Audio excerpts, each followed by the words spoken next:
for inviting me to participate in this lecture series. I'm really glad for that. I mean, just 2 days ago, I left Denmark in 20 centimeters of snow, and yesterday I could walk around on a coast in 15, 20 degrees. So I'm really glad to be here. Yeah.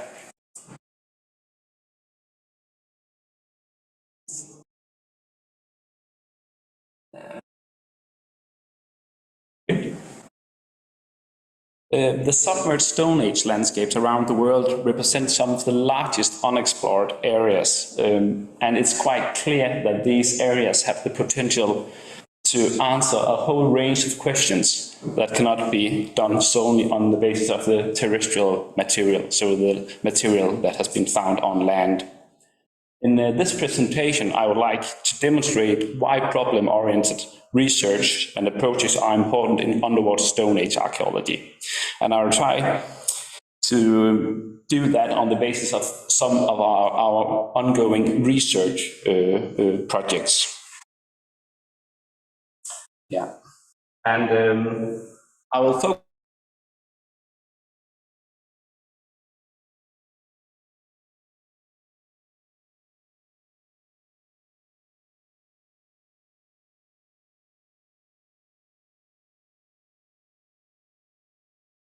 that is to look underwater, because that's where we have the evidence, if it exists. So we started to do that in 2017, and we decided to look underwater in the area called Aarhus Bay in the middle of Denmark, marked with a small circle. And we choose to do that in Aarhus Bay because there has been isostatic uplift in Denmark. So that part of Denmark has been uplifted a little bit since the Stone Age. So if we are going to look for submerged Stone Age sites, then they are more reachable in this region than they are in the southern part. So that's one argument. Another argument is that these quite new models of the coastlines in the Mesolithic show that this was actually a huge archipelago in the Mesolithic period. And there's good reason to assume that this has been a very resource-rich area. So if people actually want to exploit marine resources in the early Mesolithic, we think that this is a very good place to look for it.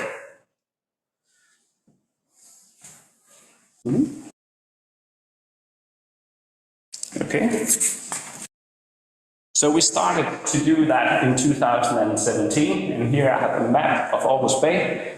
And we initially, I mean, the green is the present day land, and then we have Aarhus Bay. And we initially draw a coastline corresponding to a depth of 7 meters in the bay, which should correspond to the younger part of the Maglemose culture, so approximately 8,500 years ago. And then we used that kind of line to guide our diving surveys. So we did a lot of diving. It's actually all the small dots is where we did the initial dives, and all the red dots is actually places where we found something, and the gray dots is where we didn't find anything. But we found one very promising area. It's where we have this -7 meters sign, and there we found the flint you see in the upper left corner. And we thought it was a very interesting place, and for that reason we wanted to make a more detailed bathymetric model of that spot. So we did that. That's what you see here. And then we made 25 new diving surveys in this small area. And when we did receive the data, we could see that there was an old paleo channel here. And then, yeah, we did all these 25 diving surveys. That's all the circles. And the red circles are places where we found something. So worked flint. And we could see that in the deep part, so about 10 meters deep, it's not that deep, but relatively it's deep here, where we have the depth, then the seabed was covered by mud. So when we were swimming around down there, we couldn't really see if there was anything. So there could easily be a Stone Age site, but it would be covered by mud. But on the shallower part, so about 5 meters, then there has been some kind of erosion. And because of this erosion, then it's actually possible to see something when you swim around. So we found quite a lot in the shallow parts, but quite interestingly, we found also worked flint in the paleo channel on the slopes, on the sides. down to 7 meters. And that was actually, that looked very interesting, because we know if that's found on 7 meters of water, then it has to be quite old. Yes, here we zoom in. And the site we have been excavating since is called Pladen. It's on the northeastern side of this old paleo channel. We have excavated there in 2017, 20 and 23. And you can see it's on the northeastern side of this channel, and it's a clear assumption that this channel there has been water approximately to the level of the trenches you see there in the younger part of the Maglemose culture. We have excavated 13 square meters at the moment. And it's quite interesting. Then there is also another site on the other part of the channel that was investigated in the 1990s.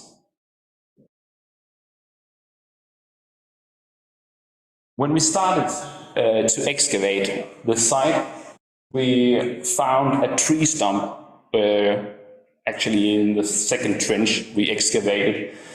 You can see the pictures over there, and this has been radiocarbon dated to, it's approximately 8,500 years old.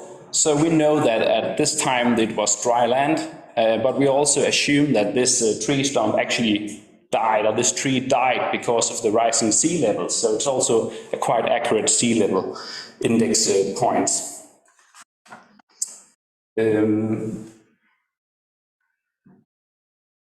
We've excavated these 13 square meters so far, and all the material that we have been excavating has been dredged through a dredger and then has been collected in a net.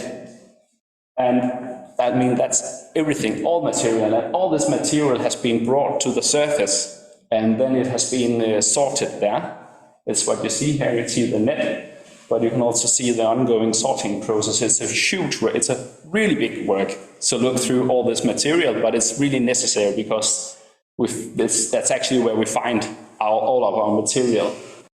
And in the beginning, everything was sorted like you see there. So we took up these nets, and then it was just put on top of the table, and then people started working. But we figured out, or we saw that we could get much more finds if we brought the finds or the nets back to the museum and ensured that it was completely dry, and then did the sorting.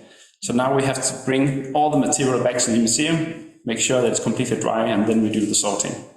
So it's a lot of work, but it's really worthwhile. And it was when we did the first sorting here that we found the first arrowheads. And it is, I can show them here. It's like they call it microliths, and they are diagnostic. It means that if you find one of these arrowheads in Denmark, then you know what time it is. It's the younger part of the Maglemose culture. So we were very happy when we found those, because then we know we were on the right track. We know that we found a site near the coast that was from the younger part of the Maglemose culture. Good.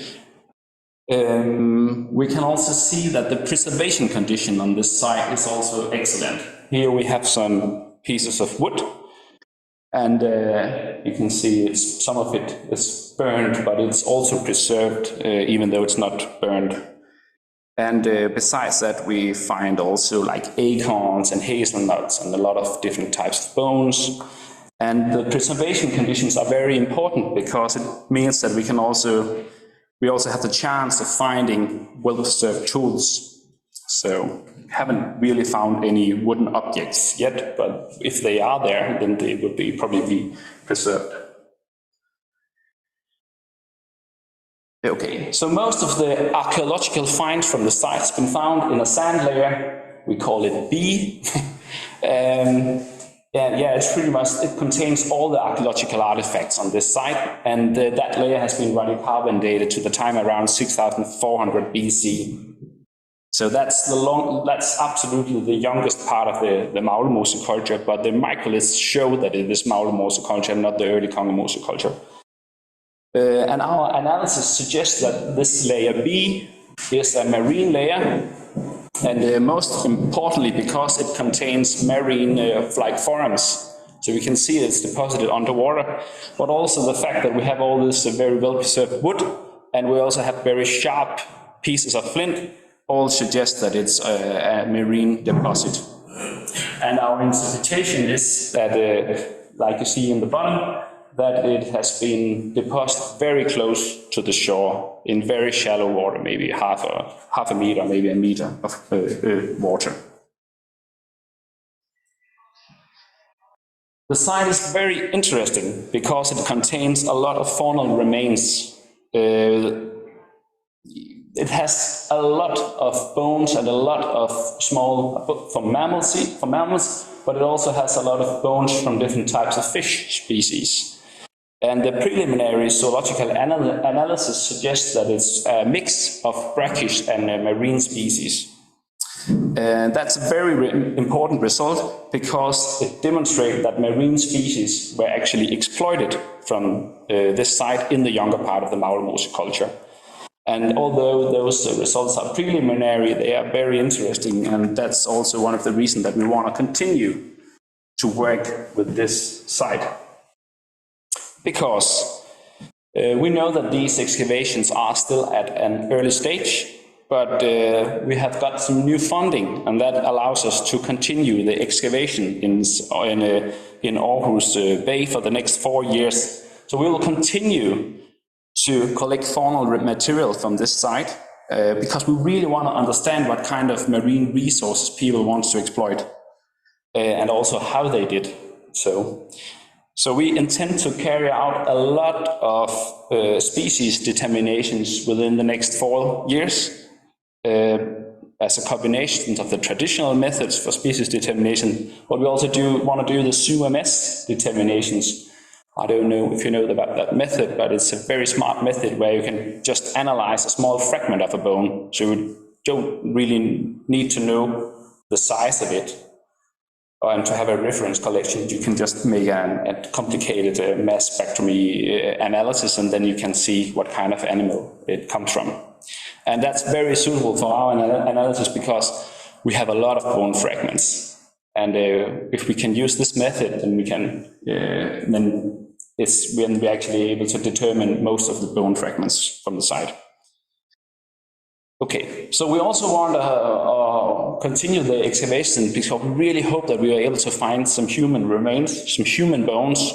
We don't really have any graves from this period. We have a few from land, but it's almost nothing from southern Scandinavia. So graves from the early Mesolithic is extremely rare. So we really hope that we can find some human bones, because if we have human bones, then we can make isotope and N15 analysis, and then we can see exactly what they ate. We can see what, not exactly, but we can see how big percentage of their consumption of the diet that came from marine resources, and that would be extremely interesting. Another thing we also want to examine in Aarhus Bay is what kind of technologies people used to exploit marine resources. We know a lot about the specialized methods and technologies that was used in the late Mesolithic, so the Maglemose and agriculture. We know that they used fishing traps, lices, and so on, but we don't know anything about the use, or almost nothing, in the early Mesolithic. So we hope that we can see the development of these technologies already from the early Mesolithic. And then we also really hope that we can find evidence of this, we call it passive fishing, so fishing traps, stationary equipment, because that would have a huge impact on the way we perceive people at this time. Right now we think that they moved a lot around in the forest, but if we can find evidence of big fishing structures, then they might have been more like sedentary than was previously thought. And that's also linked to the third point we want to investigate, the settlement pattern. We don't know very much about the settlement pattern at the moment.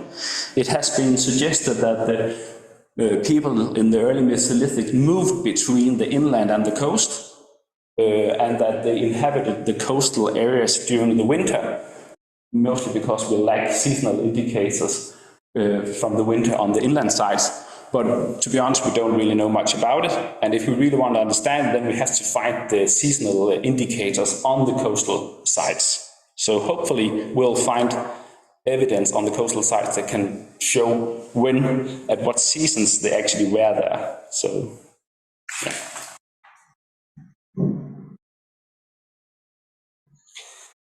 So it's still quite unclear how widespread coastal sites were in the early Mesolithic, but the surveys we have undertaken in Aarhus Bay shown that it's at least possible to locate these coastal sites. We have found 12 new sites in the small square down there, and most of these sites are from the Maglemose culture, but at least 2 or 3 of them are actually from the Maglemose culture. So I think that's quite good, especially when we think that in the whole area around Aarhus Bay, there's pretty much no records of Maglemose sites. And we have only looked a little bit there. And it's not because people has not looked around the bay, but it hasn't been found. So that's pretty interesting, I think.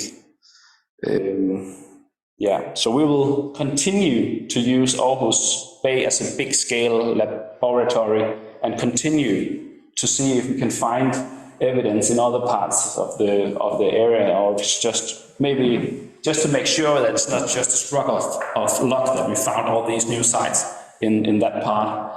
And of course, we want to use this information to in a way estimate what we can potentially be missing in other parts of Denmark. Because okay, maybe that's the situation here in Aarhus Bay, but how is it in other parts of Denmark and southern Scandinavia? Is it the same that they also exploit marine resources in the North Sea basin or in other parts of Kattegat and the Baltic? I think that's very important if we want to guide.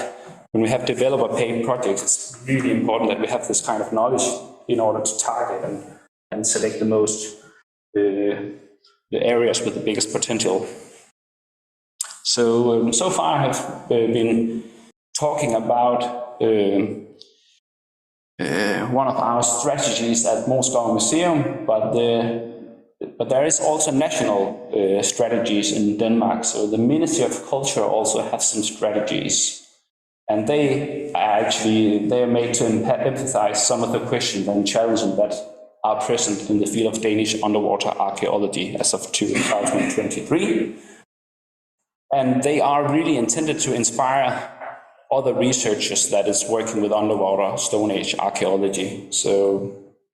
And it's something that researchers in Denmark can use to, when they have to make and develop a development-paid excavation, then they can use the strategies to pinpoint research areas. Yeah, and there is quite a lot of similarities between our strategies at Moe Museum and also the national, and it's because I wrote them. Yeah.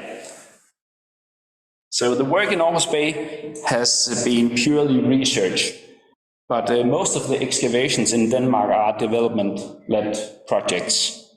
On this map, you see some of the projects we are responsible for in Western Denmark. My museum is in a collaboration and we are responsible for the western part of Denmark. And you can see some of the big offshore projects we are dealing with. And as you can see, some of them are extremely large. So we have some that are almost 2,000 square kilometers.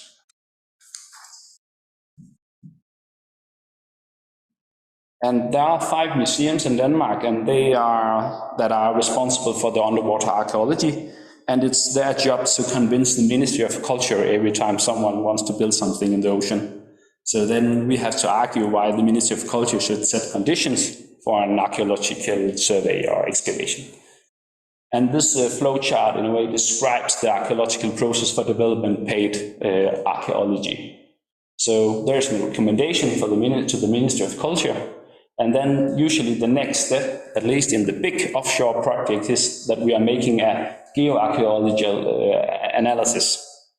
And it's actually the work I want to focus on right now, because I think that's a very important document. It's a huge amount of work. So, for example, if we have a big offshore project that is 2,000 square kilometers, we don't just start excavating and making test pits. We have a lot of desk-based work, so we are getting access to enormous amount of geophysical data, pretty much like multi-beam, sub-bottom data, cores, and so on and so on and so on. So we have enormous amount of data, and we get usually quite big budgets to look into these data, and then make a report, like you see a front page on the right, to select. So that's actually identify the area with the largest archaeological potential. And on the basis of that report, then we can then estimate and determine where to do the test excavation.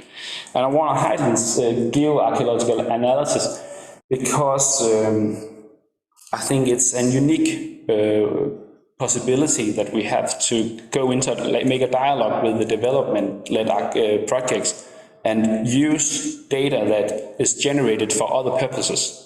Right now, I mean, there are enormous amount of coring and geophysical data, and with a relatively little amount of work, we can actually get access to all these data and use them in the field of archaeology.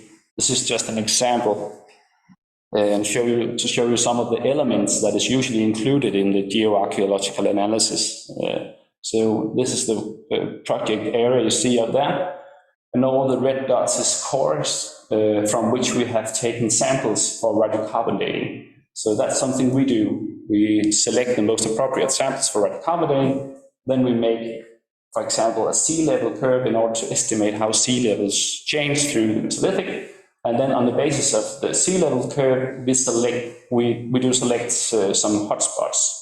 So we can, for example, say, okay, from 8,000 years ago, sea level was maybe 30 meters lower than now, and on the basis of this, like the different models, then we can select the most likely places that people lived in the Stone Age. Yeah. And it's actually also, at Moe Museum, we also have a strategy to use those data actively to, like we have a long-term strategy to increase our knowledge about sea levels in our area of responsibility. So every time we have a big developer-paid project, we try to collect as many sea level data as possible. So it can be geological samples, but it can also be samples from archaeological sites. So we have physically a database where every time we have a project, we take some data and put it into our database so we are better prepared for the next development paid project. When I started working on this maybe 5 or 6 years ago, we really had no sea level data from the North Sea basin or part of our area of responsibility. But now every time there has been so many projects, so we are much more prepared now, and is able to produce sea level curves with much higher resolution than just 5 years ago. But there are also quite a lot of challenges still. I mean, we are getting better and better to make the landscape models and coastline models, but there are still quite a lot of difficulties in locating areas where people were, where evidence survived, and where we can reach it using our current technologies. So that's one thing. Yeah, there's still quite a lot to do. And then also something I find very difficult is to decide when it's worthwhile to spend a lot of resources to do an excavation. It's our job. We have to decide if someone has to pay enormous amounts of money to actually do something. For example, in the North Sea, we are the one to decide that. It's just very difficult because no matter how you see it, then the chances are often quite low, but that's not the same as you should not do it. So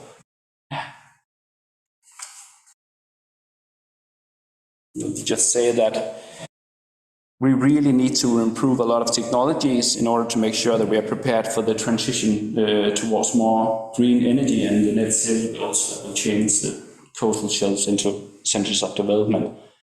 A lot of things will happen in the next years because of that. Unfortunately, we had this ERC grant, so we will be working on these methods for the next 6 years, 7 years. Another thing that is also mentioned in the Danish strategies is the excavation methods, and more specifically the need to consider their advantages and disadvantages, because that's really decide what we are going to find. That's actually what method we are using. And it's just an example, because in Denmark, most stone excavations are made in small 1 meter squares, which is a very practical way of working because you cannot work in big squares.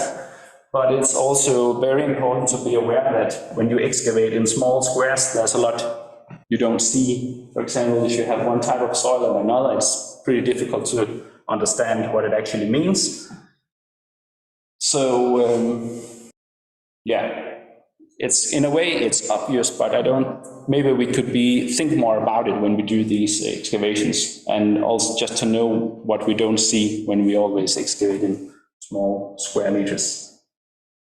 It's the same, also the excavation method also determine what kind of finds we are doing.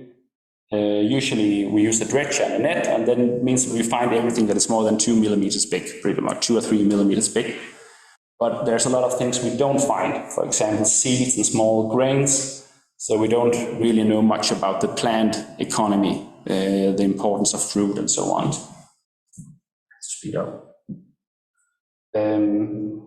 Yeah, the preservation conditions are also something you might have heard about. They are extremely good on many of these Mesolithic sites. This is just an example of some green leaves that are 7,000 years old, found on a Danish Stone Age site. I'm almost done.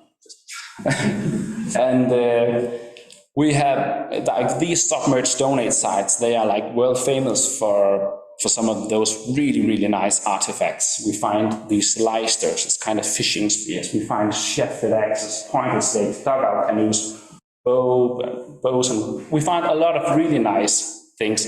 But there is one thing I find a little bit strange, and this is that we always find the same kind of artifacts. So we have these really amazing preservation conditions, but we still continue to find the same things again and again. So there are some, I really don't understand why haven't we got more shoes and more evidence of textile production? Why are there no racks, benches and tables? Why don't we find any spoons, nets and containers, bowls? And, I mean, there are a lot of things that we don't find on these sites. So there's plenty of reasons to continue to excavate them. Yeah, just to make sure that it's not because they didn't exist or just because we haven't found them yet. Okay, so actually my final comment is just to say that there are still a lot of things that we don't know about Danish underwater Stone Age archaeology. So in that regard, I think underwater archaeology has a great future. Yeah, I think that's it. Good afternoon, welcome. These are some snapshots of Greek seas the last 2 years. We can see erosion at the coast due to sea level rise and human activity. We can see landslides, debris due to earthquake activity.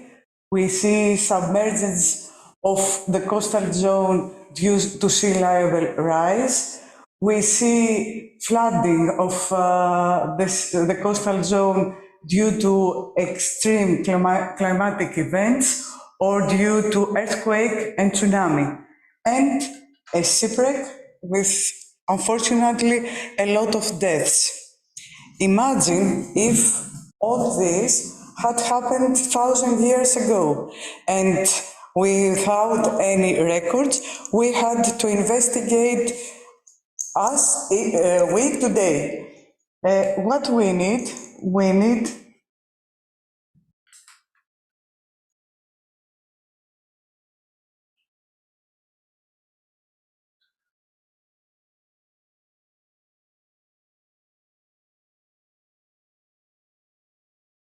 an effective methodological design plan. SASMA project proposes the downscale as the most effective one, going from the large scale to small scaling survey.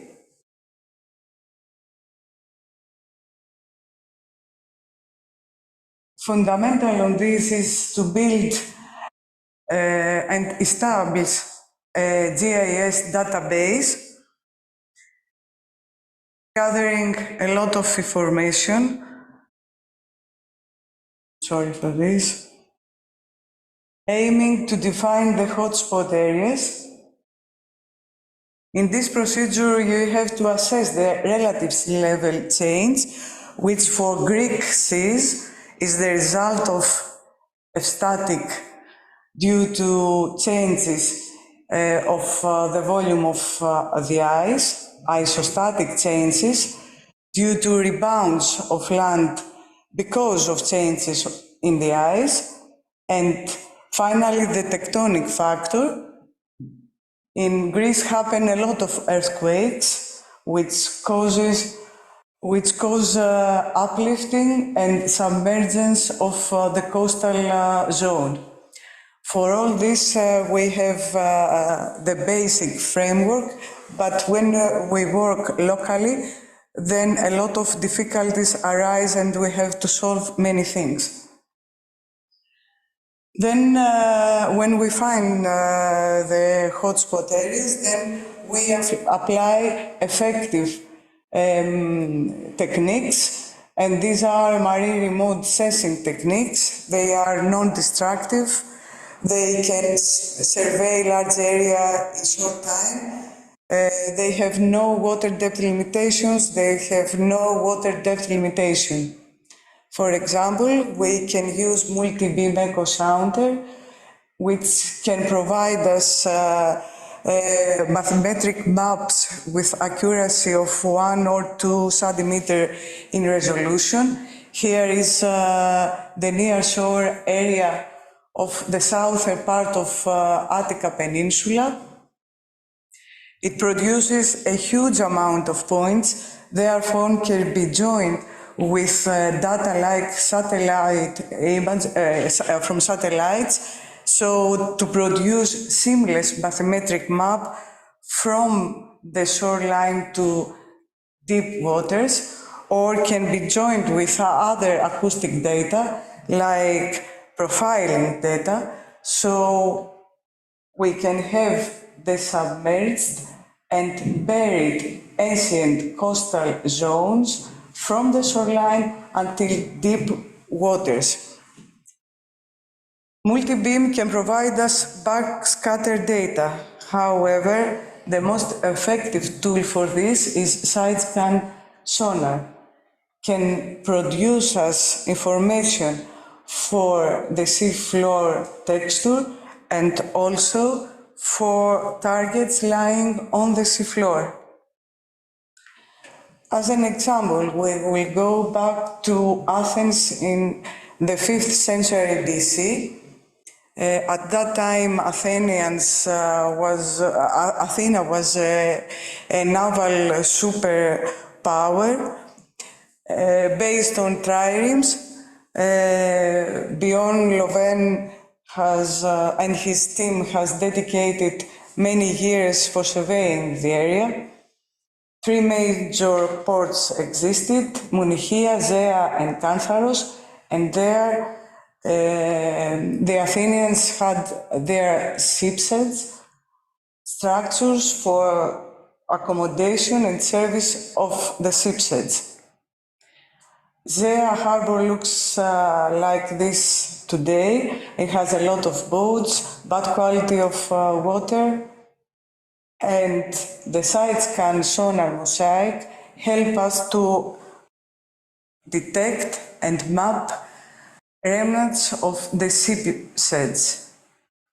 The shipsheads are these linear, high reflectivity areas found all over the coastal zone of Zea Harbor. The same happened for Munihia Harbor, and in there, changes in the reflectivity of the seafloor, together with other indices, help us to assess the subsidence rate of the area. We will move to sub-bottom profiler, can provide us data of things happening below the seafloor, strata, faults, buried targets. For example, here at the Croatian coast, where karst formations dominate, the change of the sea level causes alternations of coastal environments, and sub-bottom profiler can help us to identify, for example, alternation from marine to lagunal and lacustrine coasts. Or another example is from the Argo-Saronic Gulf, where the record shows us indices of ancient shorelines, these scarps here, and help us to map the paleogeography of the area. Another example comes from the Gulf of Pylos. The profiles here show the existence of a lot of targets buried beneath the seafloor.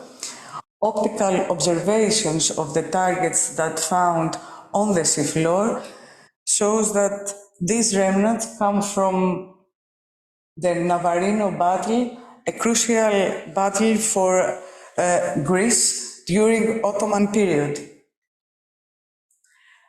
And we will go back again at the 5th century BC at Abelakia Bay. Abelakia is located at the northwestern part of Salamina, where the Battle of Salamis took place. The area is under investigated by an archaeological team under the directorship of Professor Yannis Lolos, and they have found a lot of archaeological findings. We conducted a detailed marine geophysical survey. We produced a bathymetric and morphological map, and we found some interesting targets below the seafloor. So we used a high-resolution profiler, and now we have, let's say, a 3D representation of the total sediment below the seafloor, and we have evidences for the geometry of the shape of these targets. These instruments, the parametric sub-bottom profilers, produce huge amount of points, and their processing reminds that of computerized tomography, city tomography. Another instrument that we use is marine magnetometer. It's very difficult to process the data from marine magnetometer. Here is an example from the Gulf of Killeen. Here, at this site, at classical period, we had the development of ancient Killeen. It was an important port for ancient Elis and for Olympia and Olympic Games. Then, during medieval period, at the same location, we had the port of Glarenza. We conducted the marine geophysical survey. Here is a 3D representation of the bathymetry of the seafloor. Three promontories, 1, 2, 3, are the main features of the seafloor topography.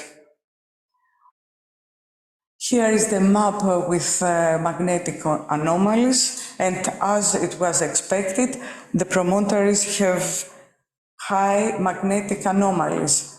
However, it's unexpected that these promontories have reverse magnetism. That means different material, which something should be excluded based on the geology of the area, or can define different ages or modifications by humans to land. Furthermore, the magnetometer detected buried targets, as you can see here, by magnetic anomalies at deep waters which need further investigation. Marine magnetometer can be applied in small-scale surveys. For example, here at Mazotop's ancient shipwreck found off the southern coast of Cyprus. Stella Domestica is doing an amazing work at the site. Here is a sonograph of the wreck.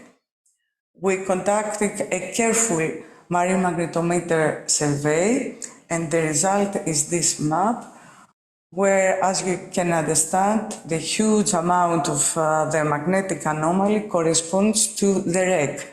However, if we compare the superficial appearance of the wreck with this map, we can see that there are sites like this and this, which do not show any similarity with the wreck and probably corresponds to buried parts of the wreck. Furthermore, we can use underwater optical methods like ROV or underwater cameras to ground truth our results, our targets. However, now with the ROV, we can take data which can then be processed as photogrammetric data. For example, very close to our university at Patraikos Gulf, just one point at the side scan sonar showed that corresponds to two cannons. Probably these cannons are coming from the Battle of Lepanto, and now we have a 3D image of these cannons, and we have also an assessment of the distortion through time happened on the cannons. Let's see now some other examples. Marine remote sensing techniques and seafaring. In Greece, we have inhabitation since Paleolithic times, and some of the Paleolithic, Mesolithic sites are located on islands. The question is that where is that these sites were islands during inhabitation or not? We wanted to test this hypothesis surveying the islands in the Ionian Sea. We conducted a detailed sub-bottom profiling surveying. We assessed the structure of the faults, the dynamics of the faults, the sedimentation rates.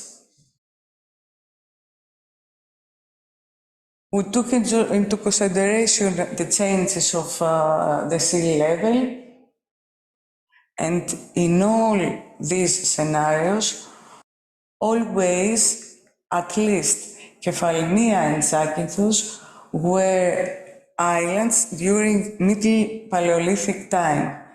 That means that seafaring most likely started sometime between 110 to 35 kilo annum, and seafarers were the Neanderthals. Let's see an example with abrupt changes in the coastal zone. And we will go to the Corinth Gulf, and we will talk about the disappearance of ancient Helic. According to the ancient writers, Helic was devastated and disappeared from the earth during a winter night, somewhere in 372-73 BC. For more than 500 years, the ruins of the city, as mentioned by Pausanias, were visible underwater. The city is located between two river deltas and very close to two faults. We examined all the geodynamics of the Corinth Gulf. The possibility of earthquakes, the possibility of tsunami, and we exclude at least the hypothesis of tsunami. We conducted a marine geophysical survey, and all the data, side-scan sonar, or profiling, or sediment analysis, show us the existence of a huge landslide with a width of 1,200 meters along the shoreline and a length of 600 meters. Most probably, Helik was initially devastated by an earthquake between 6 and 6.5 in scale Richter, and it submerged following a shallow translational slide caused by liquefaction, as you can see here. The city before and after the earthquake. All this scenario matches very well with relative observation made at the Corinth shallow water during and after the earthquake on 1995. Let's see how marine remote sensing techniques can help us for mapping harbor installations. We will go to Aegina Harbor, and a lot of people work there, and I'm pretty sure that after the end of the project, a lot of people, the archaeologists will tell us many things about the coastal zone during the ancient times. The most significant element of this surveying is this array of conical rubble structures. We recorded them at side scan or sub-bottom profiler or at the bathymetric maps. Look how they look at the profiles. Here are well preserved at the upper image. Structures collapsed with collapsed debris at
of Athens for this very nice idea and this nice collection of presentations.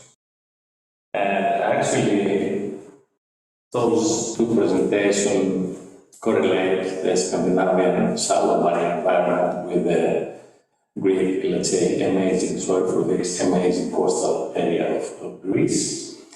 And it's completely different in terms of environmental parameters. As I can imagine, the coastal zone of Denmark actually is characterized by soft material, soft bottom material, probably with limited oxygen. So it's not in the water column. This means that you can find very easily actually wood in a very good condition due to the lack of oxygen. This is impossible in coastal zone of peace because we have a very high hydrodynamic regime with a lot of sediment transportation along the coastline, a lot of huge waves, and we have the seaweeds, the Posidonia meadows that produce actually a lot of dissolved oxygen in the coastal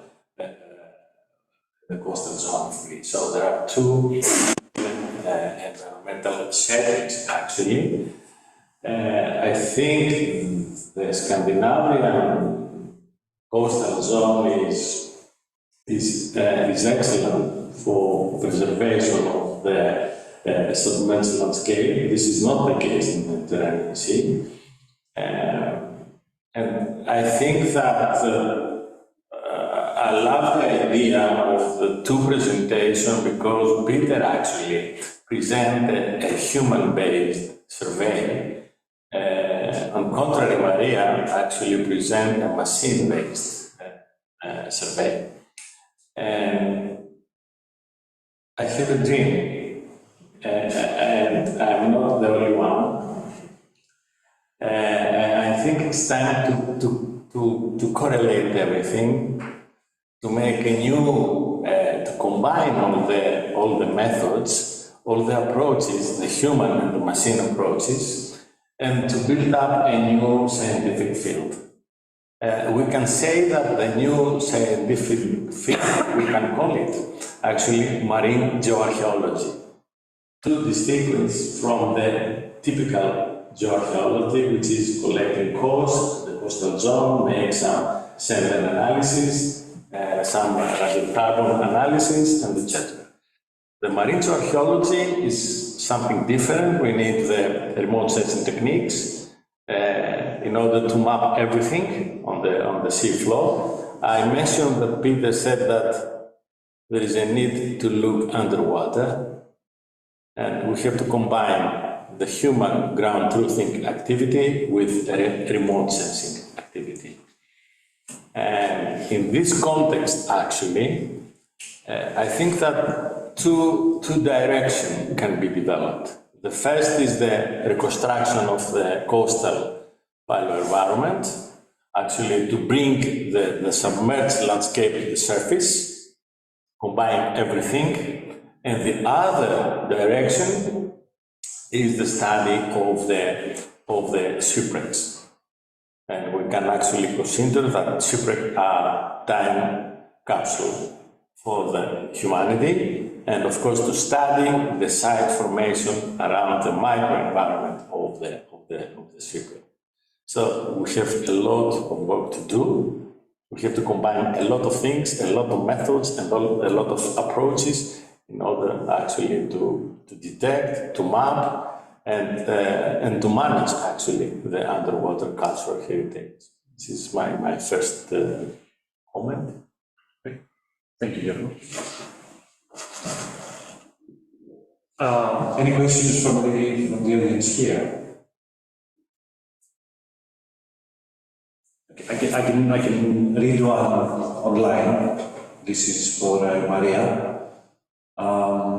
And the question is, what are the challenges in identifying submerged prehistoric sites in Greece? Is it the bathymetry, sediment types, the methods? That is the question. So what are the challenges in identifying? Is it archaeology? Yes, it's Athena. Hi, Athena. Thank you for the question. I think they are all together. First of all, you have to find out, as I said before, the relative sea level, then the sedimentation rate, and the dynamics at the area that you are surveying. However, the potential to find such material as Peter showed us before, I think it's very far away from reality. For reasons that George said before, the grain size in our seafloor is coarser than at the North Seas. The oxygen is of high concentration. We have waves, so the possibility to find materials like clothes or seeds or things like this. Fishing tools. Yes, fishing tools, I think it's very difficult. Thank you, Maria. About the testimony of the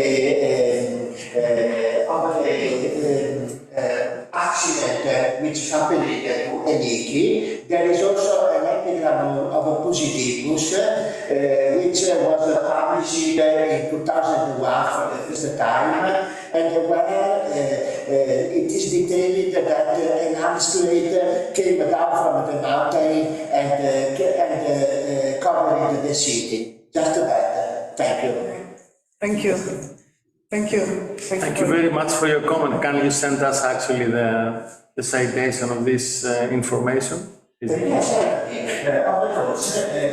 This epigram by Positivus was published by the Italian scholar Passianini, a papyrologist, because it comes from a papyrus, and this edition is found in all the specialized libraries of Athens. Okay, thank you very much. Really, very interesting. Of course, you not remember the exact number of the epigram, because these epigrams found in this papyrus are many, several tens of epigrams. Thank you.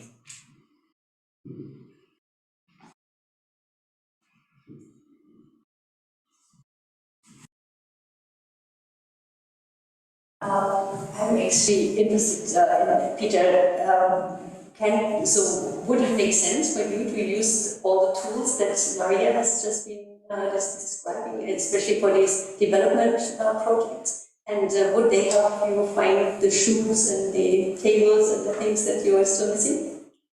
Yeah, I think that would help. And I think already when we start looking for the Stone Age sites, usually we have some kind of landscape models that are based on geophysical investigations. For example, the work we've done in North Bay, we've used, we have multi-beam cover, and we also did the sub-bottom surveys. We haven't processed the data fully for the sub-bottom work yet, but that is a work in progress. So we want to, if you do the multi-beam, we just reconstruct the surface, but we also want to reconstruct all the old channels and all the features that has been in the landscape. But it's really important.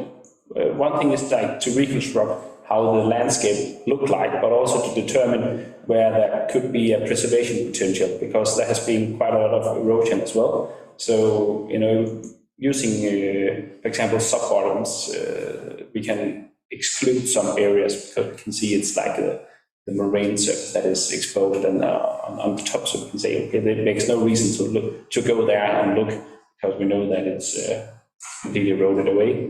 And then we can also use, for example, sub-bottom in other areas to see, okay, here, if there are any interesting sites, they might be covered under 5 or 6 meters of sediment. So it is really useful.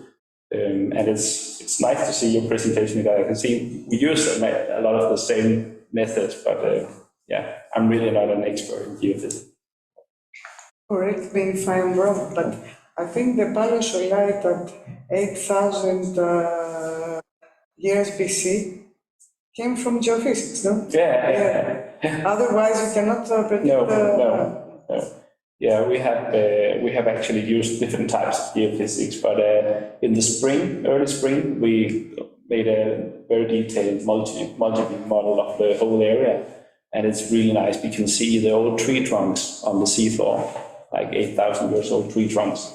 We can see every stone, literally. So it's really high resolution. It's a great tool.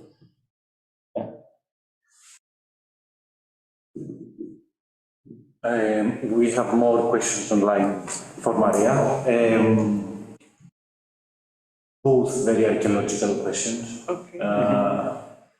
One is they're asking if archaeologists in Greece specialize in groups like classical or prehistoric, and if this is a problem or a benefit to the underwater archaeology.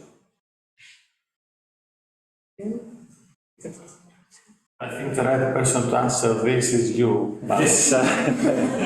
We are poor marine geologists and oceanographers. Okay. Thank you, Giorgio. I think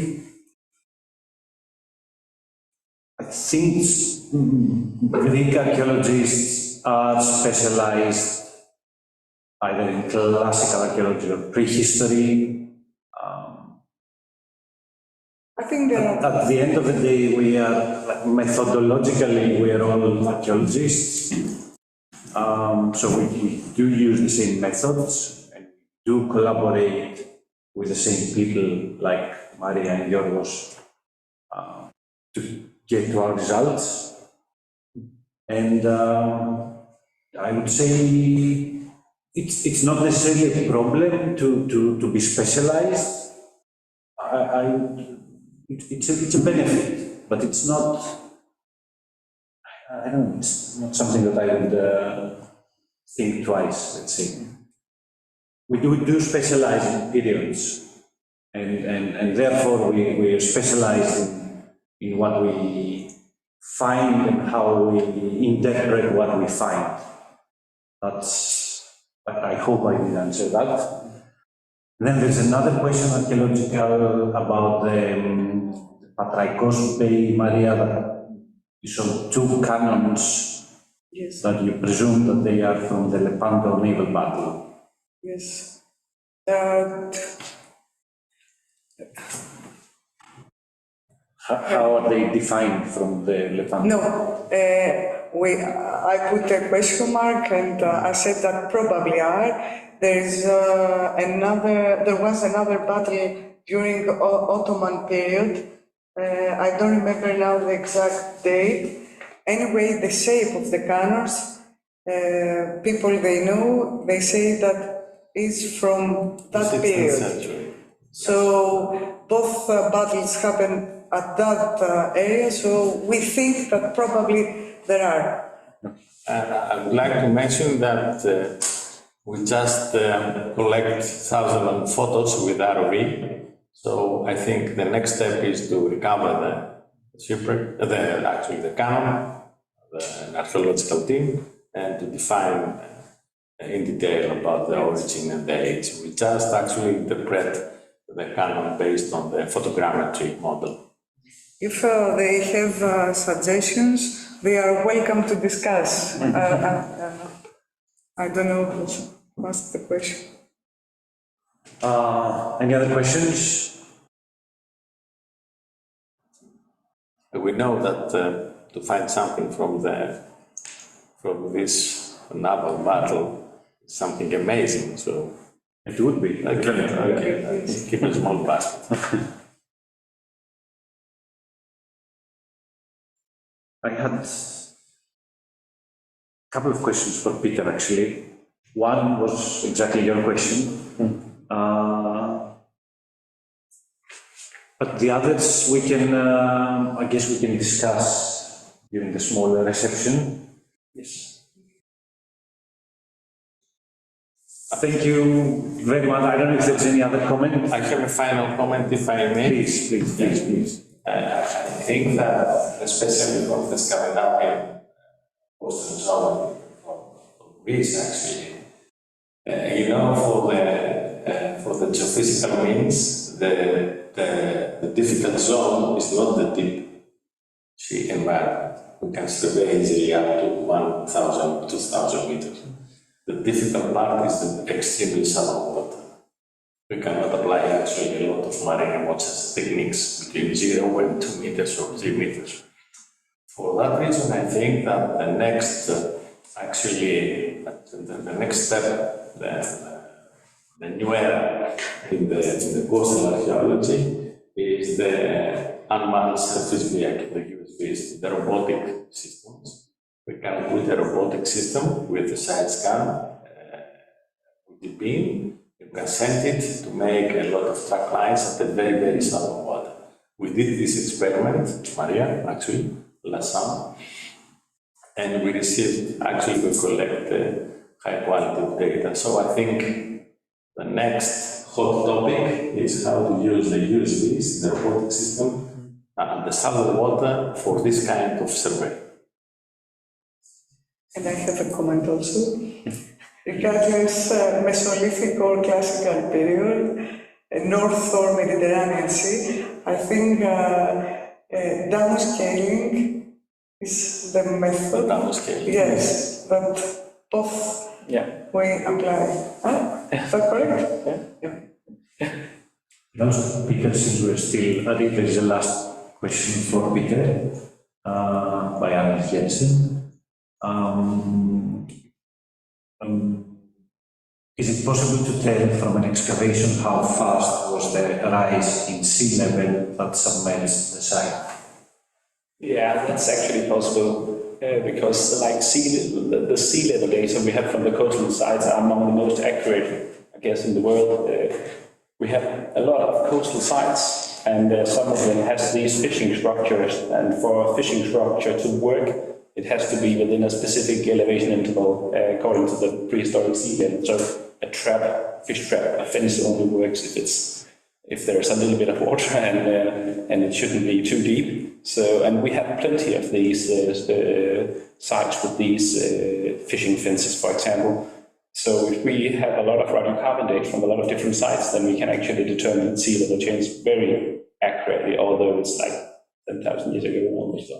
So we have some really good data, and we have, that's just one type of data, but we also have all the tree trunks and tree stumps, and we have all these coastal sites where we have data from.